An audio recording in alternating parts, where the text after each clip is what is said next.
It gives me great pleasure to speak this episode to Adelina Wong Ettelson, who heads up marketing at Mandarin Oriental Residences. Welcome. Thank you very much. I'm happy to be here. We're delighted to have you. You've had an amazing career, Adelina, from real estate, hospitality and fashion, and including holding a chief marketing officer role at Shanghai Tang. And I'm wearing my favorite Shanghai Tang jacket in homage. Thank you for paying homage to my past career and past positions. And Shanghai Tang was a moment in time, really. And unfortunately, I think the brand hasn't really moved on, but it was an amazing moment, cultural movement with 1997, and now I'm dating myself here, 1997 and the handover from the Chinese to the British, and everybody was talking about China. Even more so, at that time than now. And it was a beautiful brand that brought, the essence and the heritage of Chinese clothing, and they brought it into, modern life. They really updated, just some classic attire and made it so alluring. Very funky and so cool. And so everybody from Oprah to Kate Moss to, a lot of celebrities were wearing the clothing. Adelina, can you talk us through your career? Because it's been so varied and you've lived in a number of different places. Yes. Can you just bring that to life and give a bit of context?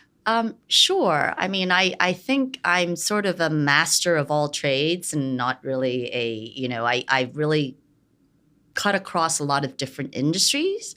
And I think the common link is really that I've always been in luxury. And I think that came upon me when years ago I was in advertising and I worked for Ogilvy and Mather. And when I was there, I was a trainee. And so they sent me out to do market studies, competitive studies. So here I am in the drugstore I worked for Unilever, and Unilever is a great, great company and wonderful FMCG. But I was looking at dishwashing liquids. And here I am saying, this was like, $5.88 or whatever it was. And I'm looking and doing the competitive study. And I thought, if I'm going to be spending a lot of time working and doing, competitive study and really understanding an industry, I'd rather do something that I'm much more emotionally attached to. So I went into luxury. And I thought, I could be looking at Prada, Bottega, Dior, as opposed to Pond's soap and I can't even think of a dishwashing liquid. That's how bad I am. It's a really good grounding, though, isn't it? Yes, it puts working on an account like Unilever just puts the marketing science into your DNA. It really gives you great training, discipline, excellent discipline. Actually, our new group CEO of Mandarin Oriental comes from Unilever and Dior. So we actually share two common brands or two common companies that we've worked for. And I, as you know, have also worked for Christian Dior, and I was in Asia at that time and working across multiple brands, bringing the luxury fashion brands to the Asian market. So I handled a few different markets from, mostly Southeast Asia, but then also including Japan was one of my big markets. Were you based in Hong Kong? I was based in Hong Kong at that time. It was a real moment in time as well in Hong Kong, wasn't it? Yes. It was like a cultural melting pot. It was a cultural melting pot. I'm of Chinese descent, but I grew up in Canada, went to business school in Canada, and just decided, look, I need to start my career. Why not try something new? And that's when I went into advertising, and I thought, well, why not go to a different region? And at that time, Asia was really, just booming. Everybody's talking about,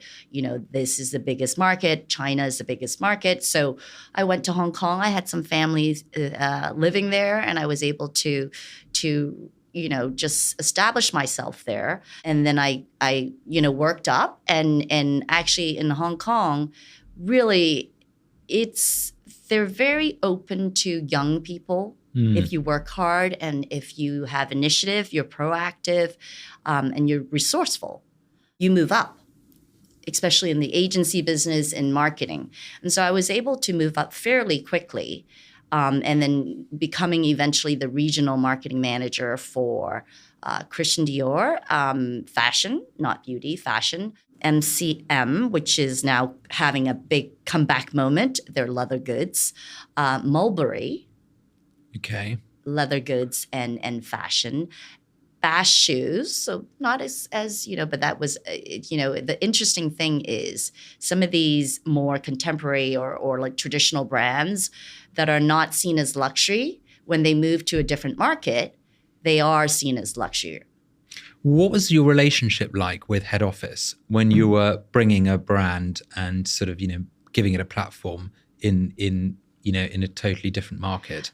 That's a really interesting question because, it was really good to be able to bring in what I know of the brand heritage from head office, so in this case, France and Germany for the most part, and England, and then translate that into what would work in the market. And to this day, this is actually the one thing that has really stayed with me all these years. This is what I'm doing now for Mandarin Oriental. So Okay. I bring the heritage of Mandarin Oriental, the hotel brand, our dual Asian heritage. We started in Hong Kong and in Bangkok. And then what we are known for, which is the legendary service, the graciousness of the Asian hospitality company.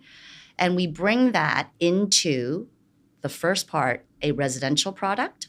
So we translate all the benefits and all the important DNA of our brand into a residential product, which are really homes for people. And then we also translate that. The second part is in different markets because we work globally. So I head up global marketing for Mandarin Oriental residences. And we have residences in Turkey. We have residences in Taipei, in Bangkok, in the US, in New York, in Beverly Hills, and of course in London.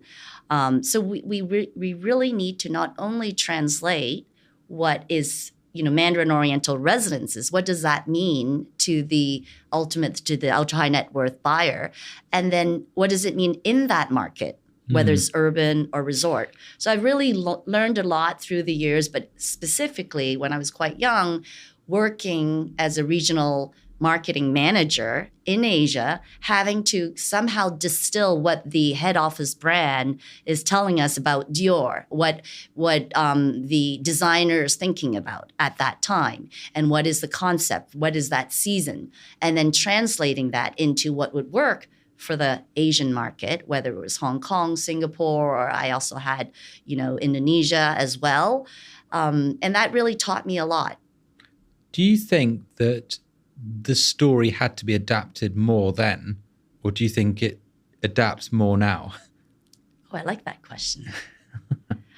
I think now it's really changed. I don't think that we adapt the story as much now because the brands are stronger. I think brand building has really evolved, especially for the luxury brands.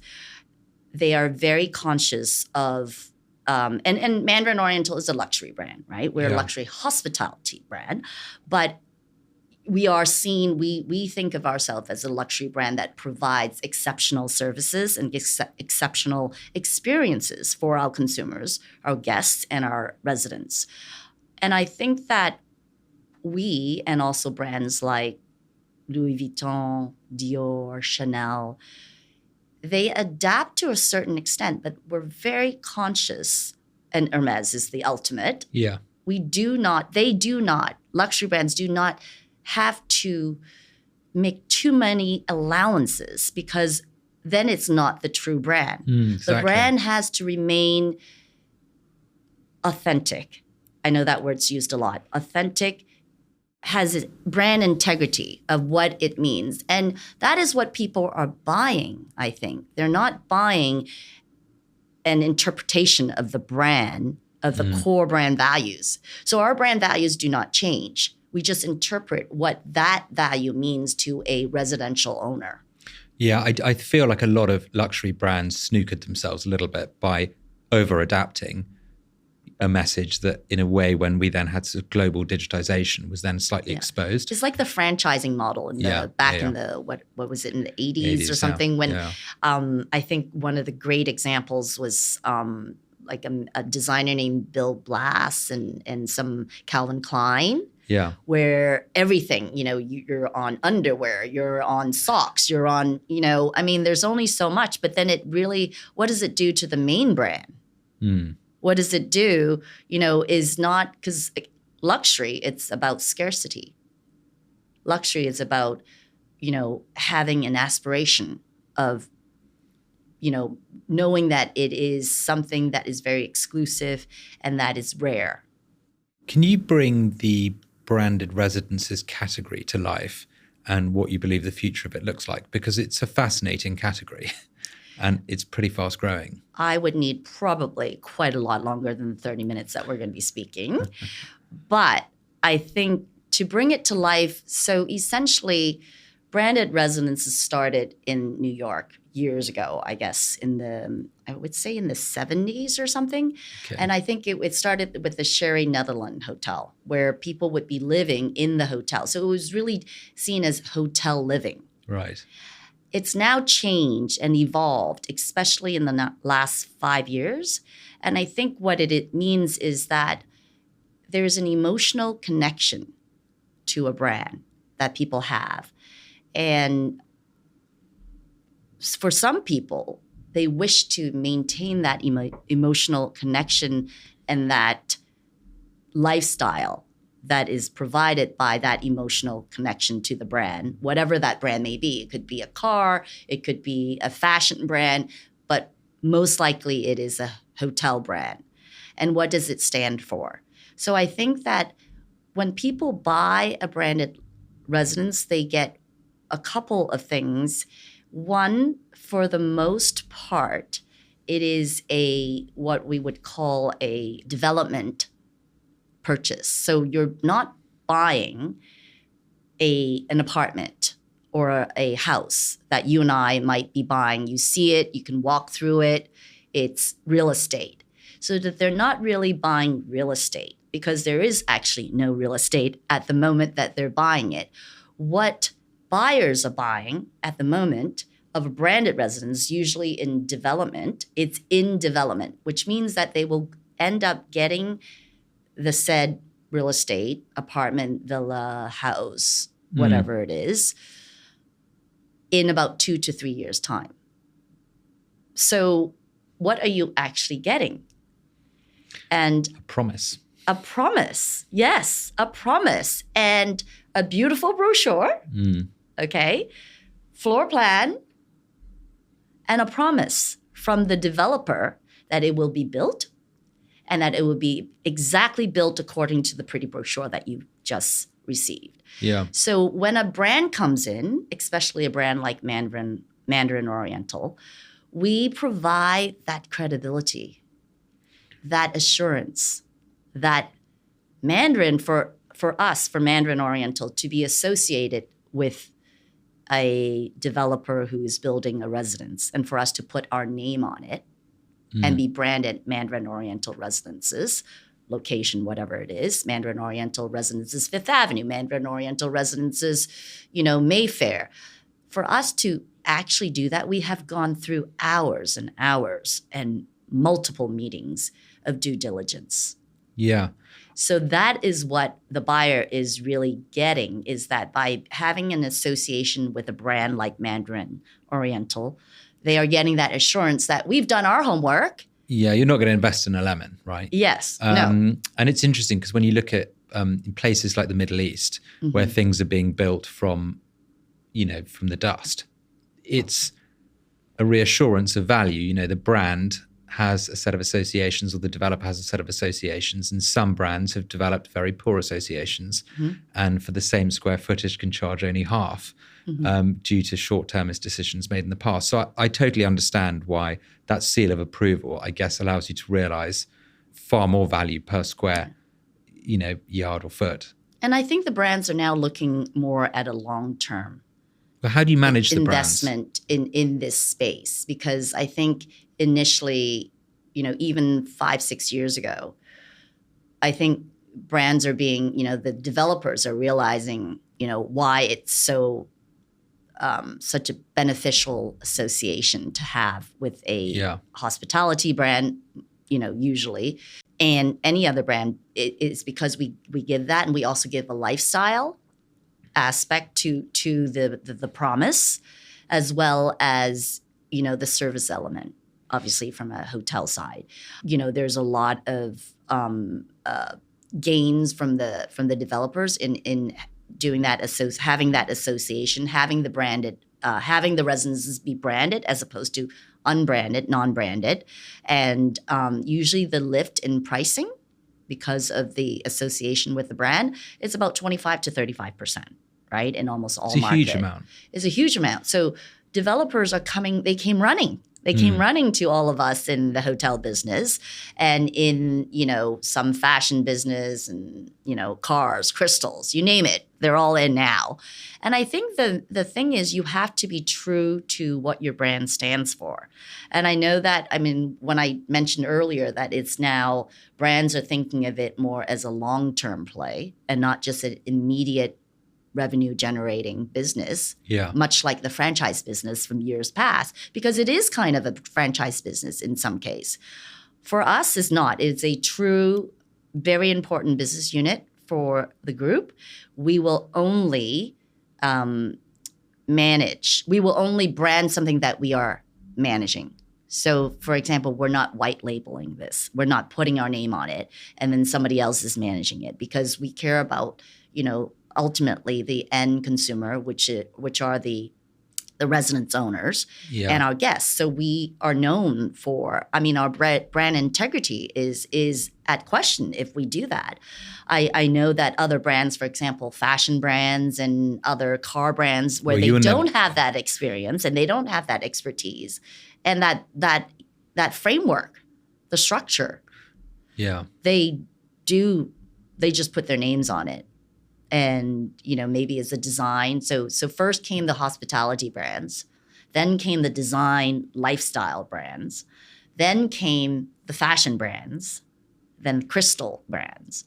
Then, many people, I've even heard of a publication, which shall remain nameless, coming into the space. And I said, I don't understand. So what, now you will get lots of magazines? Who even reads magazines at this day and age, right? So what are you getting out of that? What does the consumer or the buyer or the residence owners get when you buy into this branded residence? Well, it's so philosophically, I find it's quite funny. Not only have we created a world of brands, we're now living in the brands. What is it that you think branded residences offers an inhabitant beyond just the security of investing in something that's not going to tank? Yeah, well, I think for us, we offer exceptional services, crafted experiences, because that's what that's our mission. And the mission of Mandarin Oriental is to create time-enriching experiences for our guests and our residence owners. So we do programming for the spaces that has been created by the developer, the architects, and also by Mandarin Oriental, because we review all of the floor plans, but also the amenities in the spaces. And then we also program it so that we can deliver what is expected. So really, they're expecting the service. So service can mean many things, but it's really the way we approach it is from our heritage of the Hong Kong, Bangkok dual heritage of where we were founded years ago, and really to this day, our colleagues all around the world are trained to deliver the attentive service, to deliver the intuitive way of understanding your owner and your residents, that are living there. And in many ways, it gives us residence properties, gives us a lot more opportunities to really provide the level of service that we're renowned for, provide that attention because we know them. We know these owners. We see them day in, day out. We know their good days, their bad days. And we have a director of residences at each property with a dedicated staff. And, they become almost family to the people who live there. How much do you have to reinvest in branded residences to keep them current? In terms of, this is a little different. So this is not a hotel where it's, there's like every 5 years or whatever. There's we definitely have our standards, and it is to Mandarin Oriental's standards guidelines.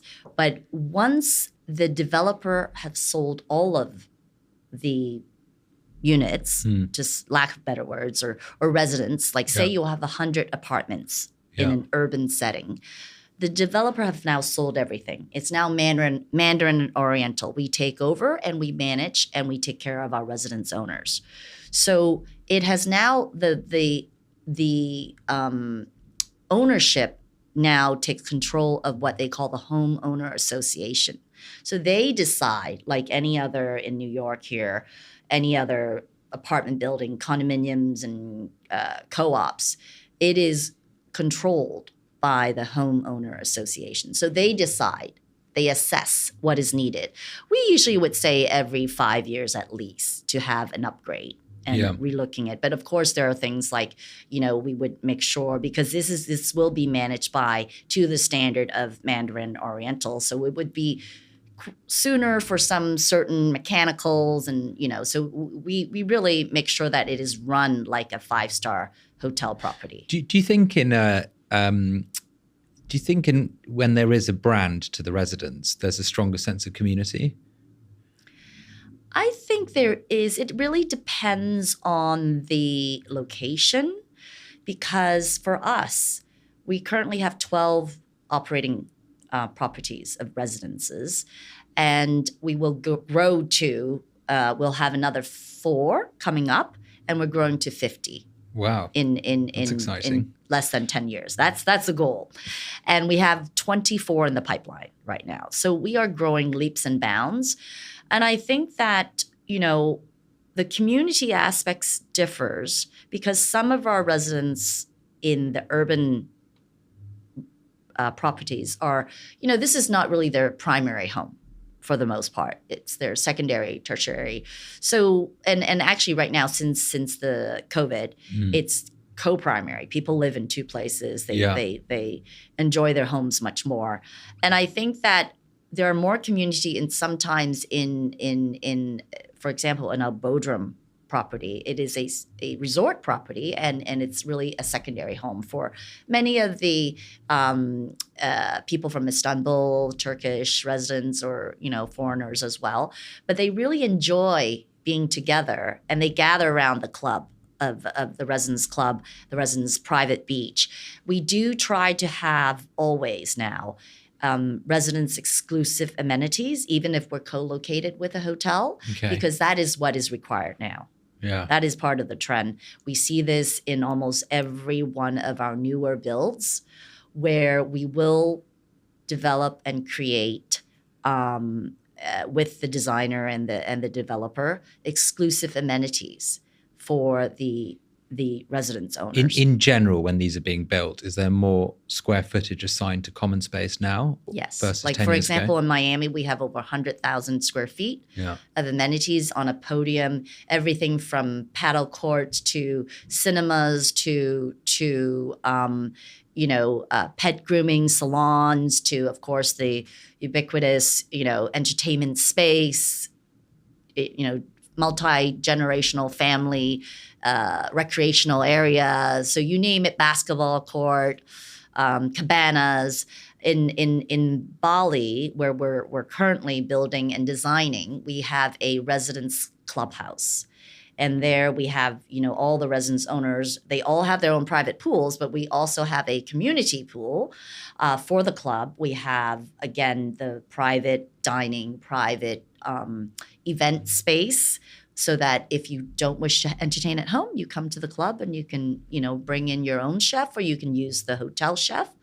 You can cater it from the hotel. We have a beautiful, in most of our newer residents, we will have a dedicated wellness hub, a wellness spa, because this wellness pillar it's a very important one for Mandarin Oriental, and we see this as a trend as well with longevity hubs and how people like to live. Because when you think about it, luxury is great, money is great, but the true luxury is to be able to live actively in the way that you want, right? So that whole wellness component, whether it's physical or it's mental or is just a spiritual, we try to put together and provide the space that will allow you to do it in the manner that you wish. So I'm actually currently working on something that is a pet project for me, which is a wellness.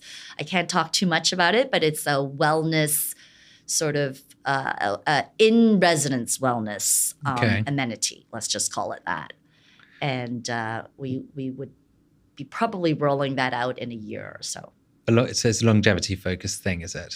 Well, it's longevity, but it's also what Mandarin Oriental is known for, is really the bespoke nature of what we do. So we may have a gym or we may have a private training room, but what you wish to train, on, whether it's boxing or Pilates or yoga or meditation or dance, that's up to you. So we provide you with the flexibility, the space.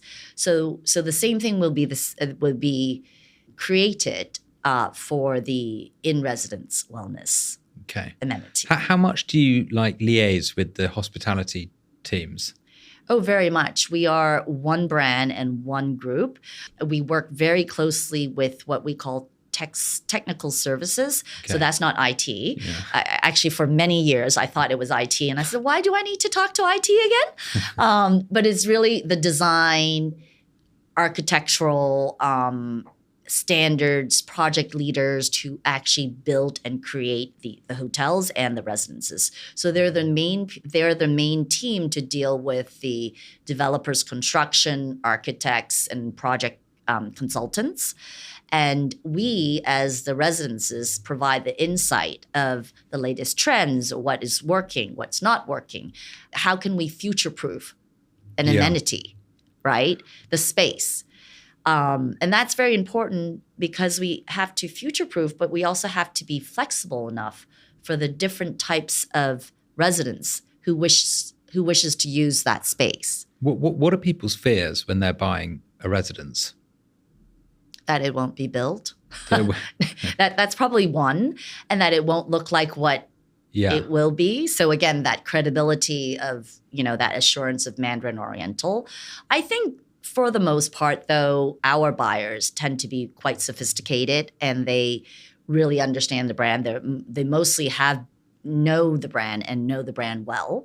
They're ultra high net worth who travel quite a bit and they own multiple homes already. But what they don't want is they don't want to have to manage yet another home. Yeah. So we take care of everything for them. So our directors, our concierge, lifestyle ambassadors at each of the residences really make sure that, let's take care of the day-to-day, take care of the things that, that the residence owners may not want to do. We want to make sure that your home is safe, is secure, and your asset is protected. But we also want to make sure that you live a wonderful life of ease when you're in residence.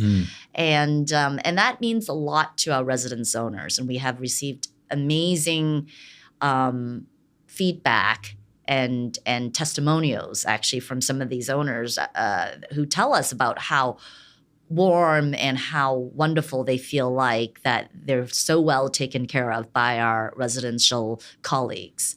That it's really quite nice to hear. How do you think about innovation in your industry? Well, there's always innovation, whether there's innovation, if you think about it from the AI point of view, how can we do things better, faster, and that would take less time, to actually innovation in programming, innovation in, what does it mean for you to come home and feel, like you have time to do everything you want to do, anything you want to do, what matters to you. So I really think of luxury as that, is that luxury is the time to do all the things that are important to you. And that could be very different for different people.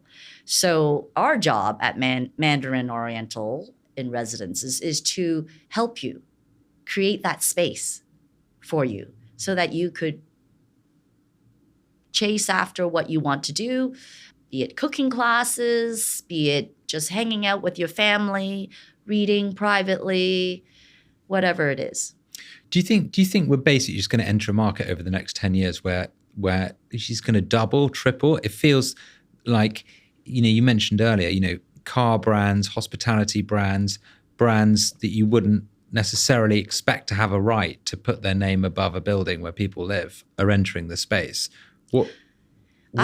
I think about this a lot. I mean, obviously I've been in this space for quite a long time, and I've seen it kind of really grow fairly quickly. I think that it will continue to grow. Branded residences will continue to grow as a sector for the next few years, for sure, because we have more and more ultra high net worth, less and less time in our lives, in our busy lives.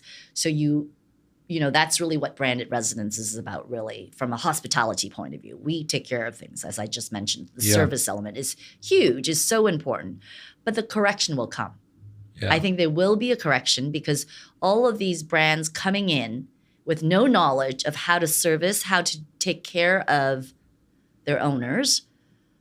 So people are not stupid, right? What is it? David Ogilvy said, the consumer is not stupid. I think that ultimately the branded residence buyer will filter through and know which branded residences is worth it, which brand really delivers on its promise of high level of intuitive service, that because you're buying a home, you're not just buying a handbag or a car. And it can have a terribly detrimental impact on brand perception. On your emotions and on your life. You want to come home to a sanctuary, to peace, to, warmth. A home is very different. So we are ultimately not selling real estate. I think branded residences is not about real estate. It's about a lifestyle. It's about an emotional need, which is really about luxury, right? Yeah. I mean, do you adapt the brand? Do you adapt the Mandarin brand for residences, or do you largely live by the same ethic and values? We live by the same ethics and values. I think when I say we adapt to a residential product, so how can we deliver programming, okay, on a wellness aspect in a residential setting? That's what I mean. What are the types of programming that so you do? I think, one, we're not in a hotel, there's always going to be more people coming through, right? So you have, and people, for the most part, pay for these wellness programming. I think for residential, we need to think across that in all aspects of a residential, let's just say a building or a resort. So what does that mean in terms of inside the residence? What does it mean, in terms of our values of promoting sustainability, our values of promoting mental inner and outer strength, which is one of our programmings, mental clarity, physical strength. How does that translate to what we build for a building that is lived in by people, and they are there for much longer than the 3 to 5 days that you're at a hotel? So one, it needs to be future-proof for sure. It needs to reflect the flexibility of different owners and what they like. And it needs to really be sensible and adaptable to all 5 senses. Because when you walk in, you come into a residential building, you want to know, because we're not a guest, it's a residence owner. You want to know this is home, right? So what does home mean to you when you go home? Let me ask you that question. Yeah, I mean, I'm quite sort of highly in tune to sort of scent and sort of the sound of, because I travel quite a lot as well. I've you almost start becoming more aware, like the more you travel and the more time you spend from home, what the smell and feeling and Right. the sort of, it's like intangible, isn't it? It is intangible. So that's, and I think that you create that experience, that space in a hotel too. But, whereas when you walk in, you may really appreciate someone coming in and addressing you and, giving you the Oshibori towel each time that you come into a Mandarin Oriental hotel. When you come into a residence that you call home, you do not want that, right? So we adjust to that. So we adjust our processes, our protocols, to a residential home environment. So when you walk in, what do you want to do? You want to go straight upstairs to your apartment, right? But how can we show that we recognize you? We care about you, that we greet you with warmth and graciousness. We can do that without having to give you the Oshiburi towel each time you come back, which would be like, please leave me alone, right? We can say, oh, hello, Mr. Sharma. Nice to see you again. Oh, I hear, how was the meeting that you had this morning? Everything all good? So it shows that we've connected. And that's really all it. Oh, your delivery came in. I put it upstairs for you. Yeah. Where's home for you, having lived in a number of places? Home is New York. Well, actually, I correct that. I keep saying New York. I've been in New York for many years. And home now is, since COVID, Old Greenwich in Connecticut. Okay. And home is driving in, and I live very close to the beach, is Beautiful. hearing the birds, the smell, and kind of, having, that sensorial experience. And I think, I hear you're a DJ. So music is very important, I think. Very important. Very important. It creates smell, the sound. Yeah, I mean, it's even beyond, beyond music, it's also actually the acoustics of a place. Mm-hmm. Some places have very loud sounds. Exactly. Some feel hollow, some feel compressed. So that's exactly it. So in urban settings, right? When you come into a New York residences, we have a new one that's on Fifth Avenue, and it's a standalone residence. So it's on 53rd and 5th. It's on Fifth Avenue. But it's a very busy part of the Midtown, right? But when you go in, the entrance is through 53rd. You go in through those double heavy doors, and it's a boutique residence. It's only 65. You walk in, and all of a sudden, the noise falls away, right? You hear the fire crackling, in the wintertime, obviously. And we do have a fountain, water feature. So all of a sudden, you've been transported into a safe haven in the middle of Midtown Manhattan. And then you're greeted, there's smell, you're greeted by your concierge, and hello, they will call you either by your first name if you prefer, or your last name. So it's all adjusted. You go upstairs to your apartment if you wish, or there is a private dining experience that is by Danielle Balut. You go up all the way to the rooftop, and there you're master of the world, right? You are there and you have a drink, by the bar. You can read your papers, your emails, whatever. You can invite people over because it's only for residents. You can even have dinner there. Then you come back down to your apartment and you can relax, or you can go, you feel like working out, you go on our 5th floor. We have an amazing array of amenities for a building of that size. We have a gym that's quite large, where you can work out with your private trainer. We have a salon if you have a gala to go to. So there's a hotel building with hotel amenities, which the residence owners can use. And then there's a tower that's only residences. Okay. And within that, there are amenities like 2 pools, cabanas, its own, So nice. like tuck shop or, you know. What's your favorite? Oh, I can't tell you that because then it's like telling you who's your favorite child. I love the Bangkok Hotel. It's still it's the original, it's the Grand Dame. And there's something about going there. It's like the smell. You always get that garland. It feels like Bangkok to me, but in a very nice, beautiful, luxury way.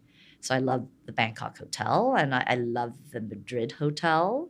We're doing quite a lot of hotels where we are changing the flag. So it was the Ritz Hotel. We've now since 3 years ago, we have taken. There's Letitia in Paris is now going to be a Mandarin Oriental.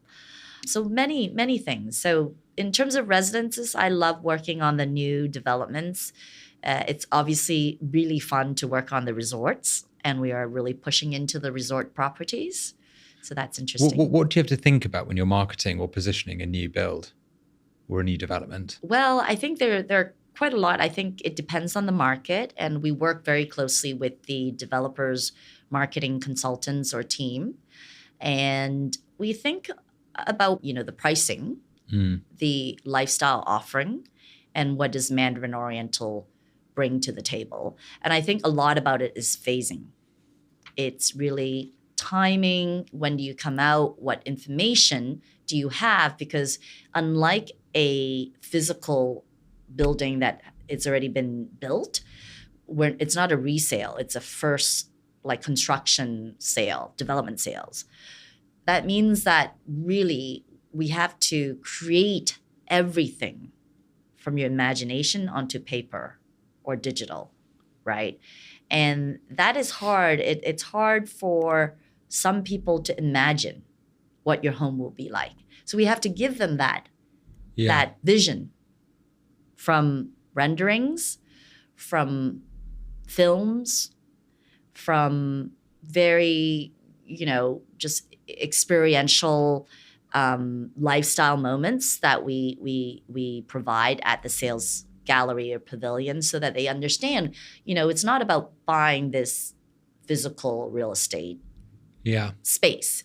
You're buying more than that when you buy into a Mandarin Oriental residence. What's the pavilion like? It depends. We're very fortunate to work with developers who really understand the benefit of creating an amazing experience at the sales level. When buyers come in, it's not a sales office anymore. It's not a sales center. It is really a pavilion showcasing the best of what your life would be like. So for example, in Miami, our developer Swire Properties have built on the site of the residential tower on Brickell Key, a $15 million sales pavilion with a fully, completely fitted out apartment, 1-bedroom apartment, showcasing the bathroom, the master, the primary bath, and then the kitchen, and also the views, obviously, on the water. It has a hospitality bar that will be similar to the one at the Mandarin Oriental Hotel when it's built. And, a model room. There's a cinema where we can showcase the films to explain to people what life will be like, and show the views and the animation and the renders. So it's pretty amazing. And they've hosted a number of very exclusive events for buyers, for brokers, to really explain, what they're really selling, which is a Mandarin Oriental lifestyle in amazing, with beautiful views on an island. So Mandarin Oriental collaborates with figures like Michelle Yeoh and Balmain, brands like Balmain. What do you think the sort of types of partnership you engage in says about the type of client that we're now dealing with? I think they're sophisticated. I think that, the clients, buyers of residence, are really people who live this lifestyle, who understands luxury. They know what they want. And I think the association with the fan campaign, which has been running since 2000, so 25 years, which is truly amazing for a brand to keep the same campaign for so long. And it's really about these organic, they're fans of ours. They actually stay at our hotels, and they talk about what it means to them, what they love, what they're fans of. And I think Michelle is obviously a very, since as of 23, very high profile, prominent fan of ours, and she's an amazing woman. We tend to associate with celebrity fans who are masters in their craft. Yeah. So, winning an Oscar is probably considered masters in the acting craft, whether it's, a pianist, ballerina, writer, driver, tennis player, golf pro. So it cuts across the various cultural aspects of a modern life. Yeah. And obviously it is a visual campaign. So it needs to be someone that, it's recognizable for the most part, but also as a master of craft. And so we're very fortunate to have this campaign run for so long and to constantly have new fans being considered and wanting to be part of this campaign. There have been some great other campaigns as well recently that I really liked. The campaign that was done when you were closing, I think, the hotel in Hong Kong for refurbishment.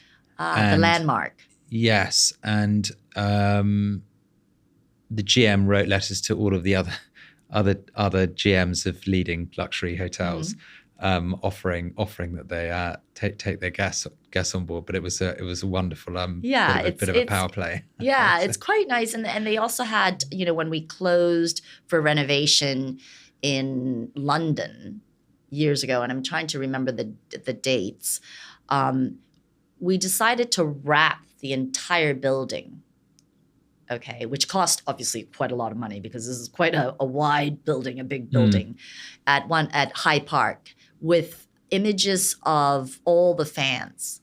And it was up, a collage of all the fans. And it was up for the year and a half that it was under renovation. And it got so much awareness for the brand and for people to keep remembering that there's Mandarin Oriental. Yeah. I'm amazed people aren't more creative with wraps. There was LVMH just did. Oh, that's amazing. Yeah. The one on 57. Yeah. I love wraps. I love building hoardings. And I think that where else can you get that real estate, honestly, pun intended, to have that's so large. I mean, you can think about, it used to be the W magazine, right? Where it's got the largest, papers and all creatives love that because it's so big. You can really showcase your work, but it's a building. It's a building. If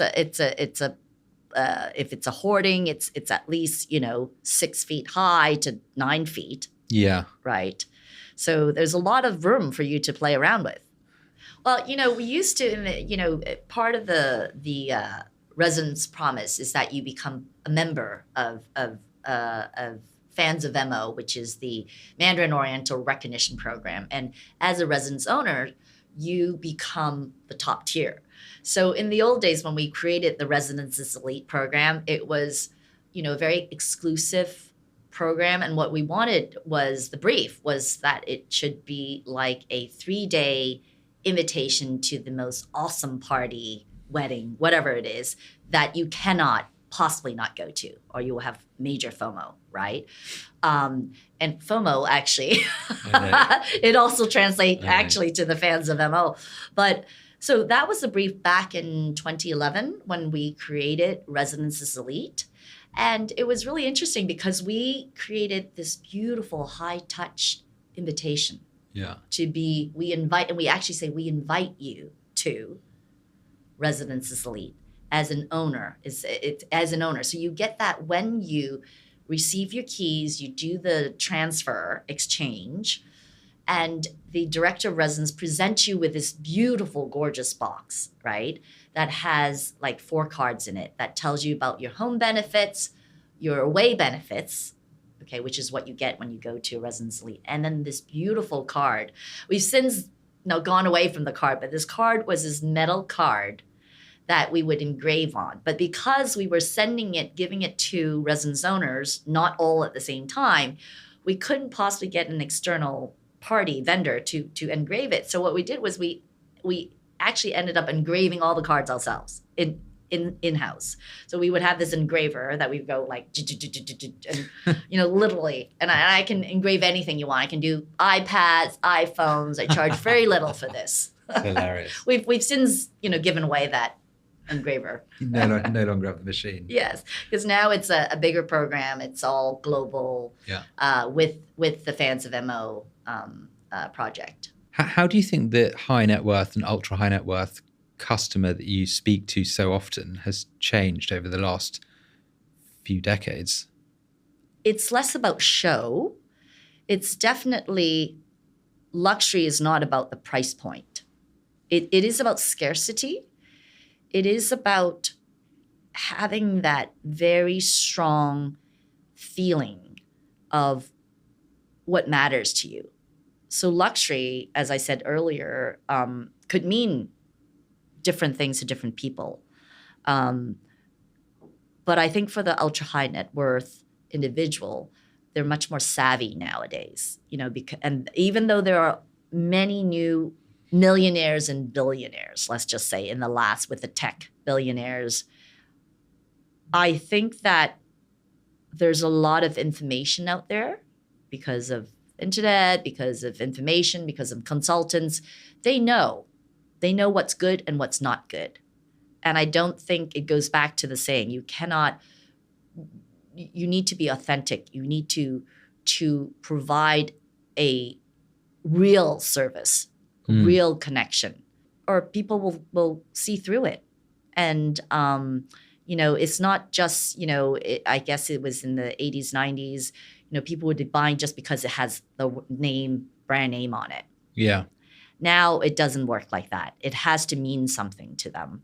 And I think Hermès have done such a great job.